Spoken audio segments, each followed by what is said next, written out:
আমার কাছে যদি জিজ্ঞেস করা হয় পৃথিবীর সর্বশ্রেষ্ঠ খাবার কি, তাহলে চোখ বন্ধ করে একটাই কথা মাথায় আসবে, যার আর কোনো তুলনা নেই।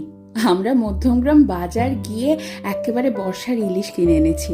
একটু নুন আর হলুদ মাখিয়ে সর্ষের তেলে ভেজে নিয়েই সাথে গরম ভাত, কাঁচা লঙ্কা আর ইলিশ মাছ ভাজার তেল।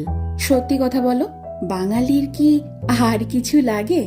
এই দিয়ে তো পুরো প্লেট খালি। আমার মা যেহেতু স্কুল শিক্ষিকা, তাই অনেক সময় এমন হয়েছে ঘটা করে রান্না করার সময়ই পাইনি। আর সে সময় যদি বাড়িতে ইলিশ মাছ থাকতো, তাহলে এই ইলিশ মাছ ভাজা দিয়ে কত তৃপ্তি করে খেয়ে উঠেছি সবাই। আমার এই বাড়িতে বাবা মা এসেছে, আর সেই তৃপ্তি করে খাওয়ানোর সুযোগটা এবার আমি পেয়েছি। আমার খাদ্য রসিক বাবা গরম গরম ভাত আর ইলিশ মাছ ভাজা নিয়ে বসে পড়েছে। দেখো কত মজা করে খাচ্ছে, দেখেও যেন তৃপ্তি আসছে আমার।